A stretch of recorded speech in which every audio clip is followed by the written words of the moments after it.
আমরা তো খুবই খারাপ অবস্থায় রয়েছি, কারণ মন্ত্রী যা খুশি বলতে পারেন, ওনার ব্যবস্থা অনেক আছে, কিন্তু আমরা তো খুব স্বাভাবিক সাধারণ লোক। আমাদের অসুবিধাই হচ্ছে, খুবই অসুবিধা হচ্ছে। এই যে এই সকালবেলা এসেছি টাকা তুলতে, কবে কোনো দিনে এসেছি?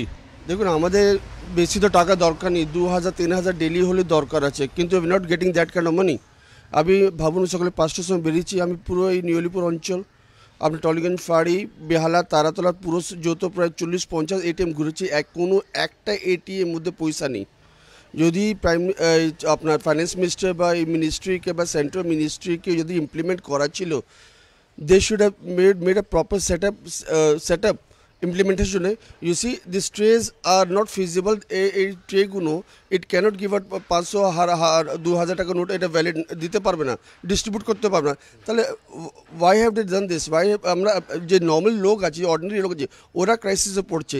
এবার আপনি ভাবুন, আমার নিজের ভাগ্নের বিয়ে আছে in the month of November, 27 November ওর বিয়ে আছে। আমার বাড়িতে টাকা দরকার আছে, আমার পকেটে এখন 500 নোট আছে, নোটগুলো নিয়ে আমি কোথায় যাবো বলুন? এই যে 500 টাকার যে নোট আছে, আমি সকাল নিয়ে ঘুরছি, এই 500 টাকা নোট নিয়ে কোথায় যাবো বলুন?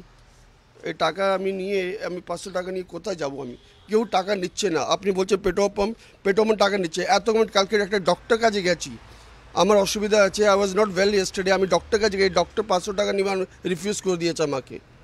তাহলে আপনি যে নর্মাল সাধারণ লোক আছে, এই যে আমাদের প্রবলেম আছে, এটা আমাদের প্রবলেমটা কে বুঝবে?